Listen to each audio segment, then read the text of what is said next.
Assalamualaikum warahmatullahi wabarakatuh. Perkenalkan, saya Faita Amalia bersama rekan saya yaitu Muhammad Irfan Mubarok. Di sini kami dari kelas manajemen akan menyampaikan sedikit materi tentang proses intelijen bisnis dan tantangan menghadapi era digital. Untuk materi yang pertama akan dijelaskan oleh rekan saya. Nah, baik, untuk selanjutnya latar belakang, di mana saya mengambil beberapa latar belakang. Yang pertama itu digitalisasi mengubah cara bisnis mengambil keputusan. Yang kedua, big data, AI dan cloud menciptakan peluang sekaligus tantangan. Yang ketiga, perusahaan harus mampu mengelola dan menjadi insight yang relevan, mengelola data menjadi insight yang relevan. Yang terakhir itu ada teori. Saya mengambil teori decision support system.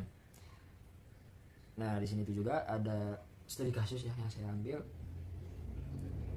Studi kasus yang saya ambil yaitu bagaimana proses intelijen bisnis dikembangkan dan diimplementasikan secara efektif di era digital. Yang kedua, apa saja tantangan utama yang dihadapi dalam menerapkan intelijen bisnis di tengah transformasi digital. Yang ketiga, bagaimana perusahaan dapat memastikan bahwa output dari perusahaan intelijen bisnis benar-benar mendukung pengambilan keputusan yang cepat dan tepat. Yang keempat, apa peran teknologi seperti AI,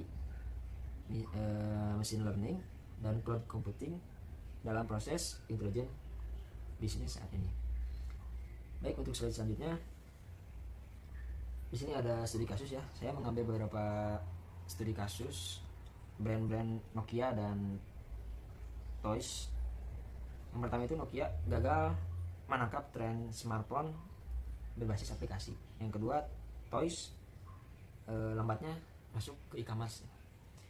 Nah, dampaknya itu kehilangan pangsa pasar dan kebangkrutan. Dan di sini ada teori bisnis IT management teori. Baik, untuk selanjutnya studi kasus brand-brand yang berhasil masuk ke era digital. Yang pertama ada Amazon dan Netflix, di mana Amazon itu real time analitik, personalisasi AI, prediksi stok. Untuk Netflix, AI untuk konten berbasis referensi pengguna. Yang terakhir kebijakan Amazon Redshift. Untuk Netflix, data driven culture. Untuk selanjutnya di sini ada tantangan implementasi intelijen bisnis. Untuk tantangannya itu tersendiri di kualitas data. Yang pertama ya, datanya itu biasanya tidak terstandar, terus ada keputusan yang keliru. Kedua, di infrastruktur biasanya itu diintegrasinya sistem lama, analisisnya lambat. Yang ketiga, di SDM skill gap, data tidak dimanfaatkan, kurangnya skill itu dalam SDM. Yang terakhir di sini ada budaya resistensi terhadap data driven decision making. Kemudian ada kebijakan perusahaan unggul.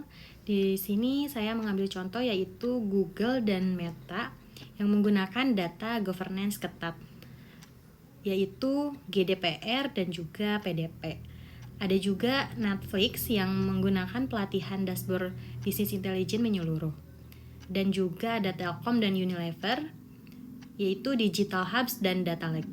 Untuk teorinya menggunakan Business Intelligence Capability Model. Untuk selanjutnya yaitu solusi yang strategis. Yang pertama, budaya berbasis data dan juga pelatihan yang berkelanjutan. Untuk yang kedua, investasi cloud dan juga data warehouse modern.